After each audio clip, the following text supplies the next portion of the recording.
యనమల దివ్య east Godavari జిల్లాకి సంబంధించి మొదటిసారి ఎమ్మెల్యేగా గెలుపొందారు. అయితే ఖచ్చితంగా క్యాబినెట్లో ఉంటారా లేదా అనేది చెప్పలేం, కానీ ఆవిడకున్న అర్హత ఏంటంటే యనమల రామకృష్ణుడి కుమార్తె కావటం. పార్టీ నుంచి మొదటి నుంచి 1983లో పార్టీ పెట్టినప్పటి నుంచి పార్టీలోనే కొనసాగి అనేక సార్లు ఆర్థిక శాఖ మంత్రిగా, స్పీకర్గా పనిచేసిన అనుభవం ఉన్న, పార్టీలో ముఖ్యమైన నాయకుడిగా ఉన్న, పార్టీ పొలిట్ బ్యూరో నేతగా ఉండి చంద్రబాబుతో అత్యంత సన్నిహితంగా ఉండే యనమల రామకృష్ణుడు ఈసారి తప్పుకుని ఆయన కుమార్తెకు సీటు ఇచ్చారు.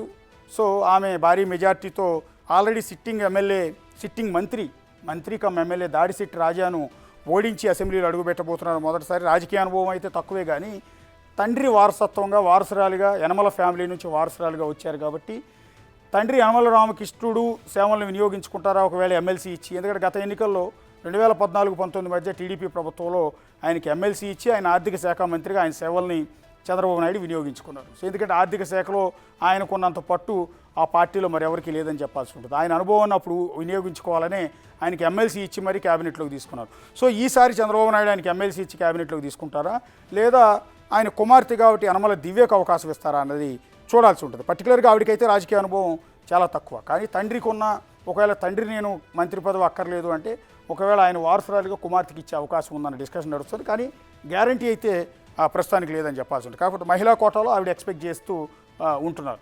నెక్స్ట్ నిమ్మకాయల చినరాజప్ప వివాదరహితుడు, అజాతశత్రువు అని చెప్తుంటారు. పార్టీ మొదటి నుంచి కూడా ఉన్నారు. గతంలో ఎమ్మెల్యేగా గెలిచి 2014-19 మధ్య హోంమంత్రిగా, డిప్యూటీ సీఎంగా పనిచేస్తున్నారు. సో మళ్ళీ ఈసారి భారీ మెజార్టీతో గెలిచారు. అంతేకాకుండా 2019-24 మధ్య జగన్ సునామీని కూడా తట్టుకుని ఆయన ఎమ్మెల్యేగా గెలుపొందటం అనేది రికార్డు. 3 సార్లు ఎమ్మెల్యేగా గెలిచిన అనుభవం, అది కూడా జగన్ సునామీని తట్టుకుని గెలిచిన వ్యక్తి కావటం, వివాదరహితుడు కావటం. ఏ పార్టీ వాళ్ళు కూడా నిమ్మకాయల చినరాజప్పని పెద్దగా విమర్శించారు, ఎందుకంటే ఆ విధంగా అంత హుందాతనంతో మెయింటైన్ చేస్తూ ఉంటారు. సో అలాంటి వ్యక్తి గతంలో హోంమంత్రిగా 5 ఏళ్ళు పనిచేసినా కూడా ఎక్కడ ఆయన మీద వివాదాలు కానీ ఎక్కడ మచ్చగోడని లేకపోవటం వల్ల ఖచ్చితంగా ఆయనకి ఈసారి మంత్రి పదవి మళ్ళీ ఇచ్చే అవకాశం ఉంటుంది. అది కూడా కాపు నేత కావటం వల్ల ఈస్ట్ గోదావరి జిల్లా నుంచి ఇచ్చే అవకాశం నిమ్మకాయల చినరాజప్పకి మనకు కనిపిస్తుంది. నెక్స్ట్ వనమాడి వెంకటేశ్వరరావు కాకినాడ సిటీ నుంచి ద్వారంపూడి చంద్రశేఖర్ రెడ్డిని ఓడించి, భారీ మెజార్టీతో ఓడించి అసెంబ్లీలో రెండోసారి అడుగుపెట్టబోతున్నారు. ఆయనకున్న ప్లస్ పాయింట్ ఏంటంటే మత్స్యకార కుటుంబం, అంటే ఫిషర్మెన్ కుటుంబం నుంచి గెలిపొందిన వ్యక్తి కావటం. సో ఆయన కాంపిటీటర్ మళ్ళీ కొల్లు రవీంద్ర ఉన్నట్టున్నారు.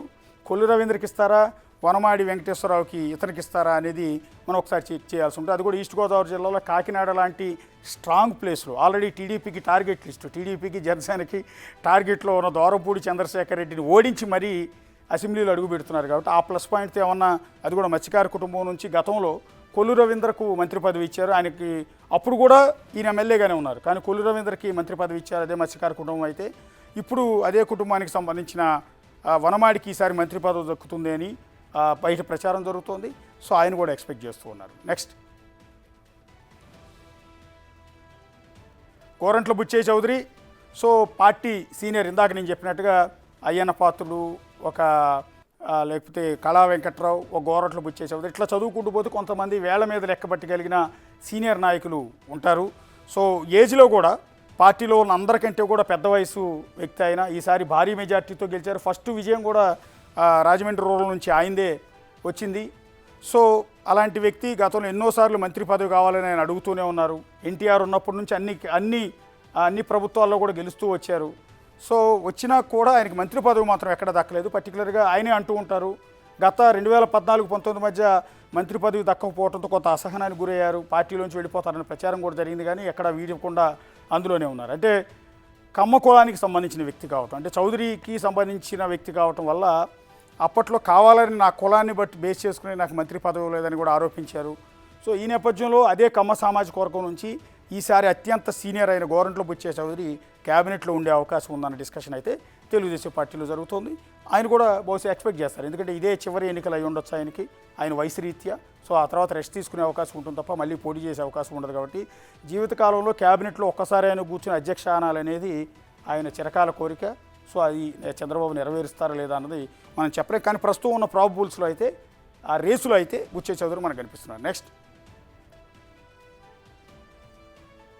జ్యోతుల్ నెహ్రూ జగ్గంపేట నుంచి 4గోసారి ఎమ్మెల్యేగా గెలిచారు. కాపు సామాజిక వర్గానికి సంబంధించిన నేత. గత ఎన్నికల్లో వైఎస్ఆర్ కాంగ్రెస్ పార్టీ తరఫున గెలిచి ఆ తర్వాత టీడీపీలో చేరారు. ఆ తర్వాత ఎన్నో 2014-19 మధ్య 2014లో ఆయన వైసీపీలో గెలిచారు. కానీ ఆ తర్వాత టీడీపీలో పార్టీ మారారు.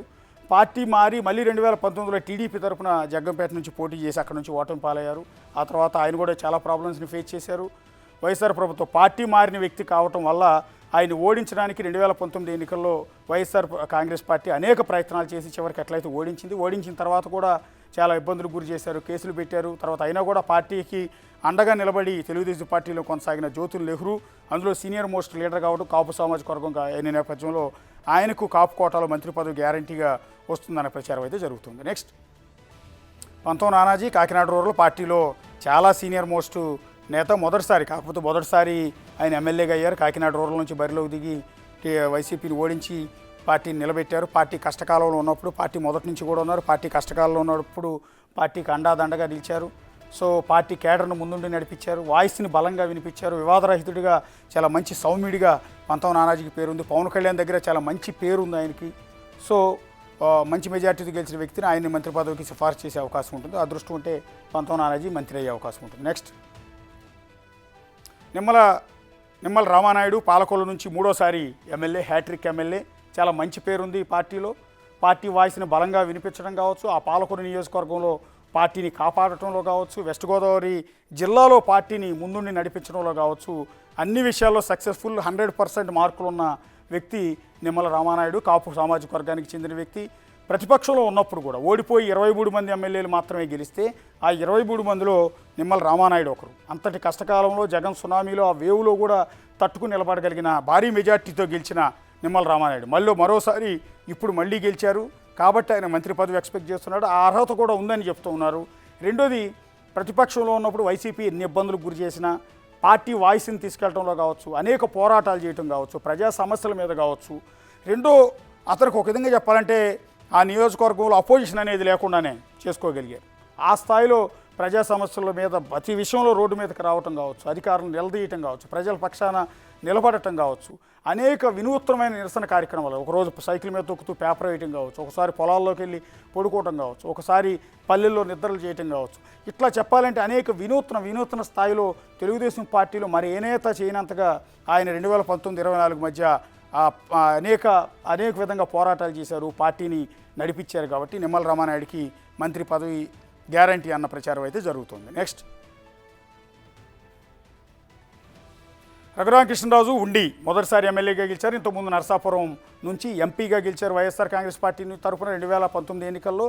పార్టీ గెలిచిన వెంటనే ఆయన ఏ పార్టీలో చేరలేదు. నిజానికి బీజేపీకి టచ్లో ఉన్నారు, టీడీపీకి టచ్లో ఉన్నారు.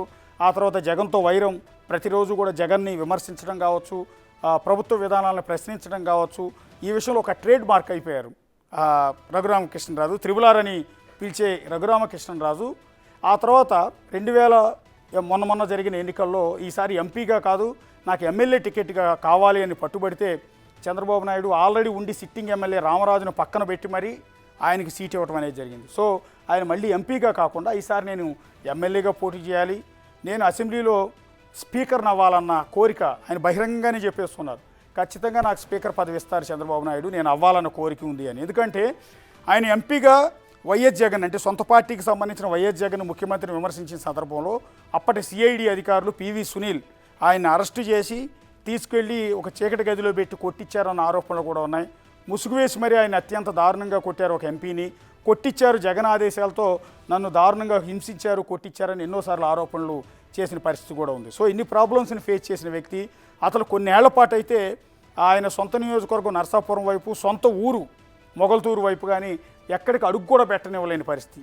ఆయన ఒక దశలో ఢిల్లీలోనే ఉండిపోయిన పరిస్థితి. ఎన్నికల ముందు మాత్రమే మళ్ళీ నియోజకవర్గంలో అడుగుపెట్టారు. ఆ రకమైన దారుణమైన సిచ్యువేషన్స్ని ఆయన ఫేస్ చేస్తున్నారు.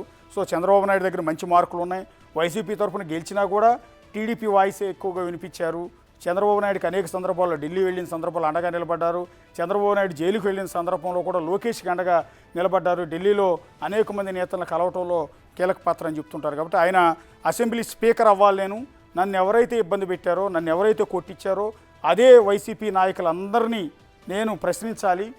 సో సీఎం ఇప్పుడు ఎవరైతే జగన్మోహన్ రెడ్డి నన్ను ఇబ్బందులు పెట్టాడో అదే జగన్మోహన్ రెడ్డి అసెంబ్లీకి వచ్చినప్పుడు నేను స్పీకర్గా ఆ స్థానంలో కూర్చోవాలి అని రఘురామకృష్ణరాజు అయితే చెప్తూ ఉన్నారు. సో ఆయనకి స్పీకర్ ఇచ్చే అవకాశాలు ఉన్నాయన్న ప్రచారం మాత్రమే జరుగుతుంది. ఆయన అభిలాష కూడా కాబట్టి ఒకసారి రేసులో ఆయన కూడా ఉన్నట్టుగా తెలుస్తుంది. నెక్స్ట్ బొలిశెట్టి శ్రీనివాస్ తాడేపల్లిగూడెం మొదటిసారి ఎమ్మెల్యేగా గెలిచారు. అనూహ్యంగా రాజకీయాల్లో ప్రవేశించారు. పార్టీ వాయిస్ని గట్టిగా వినిపించారు. పార్టీ కండువాను జనాల్లోకి తీసుకెళ్ళగలిగారు.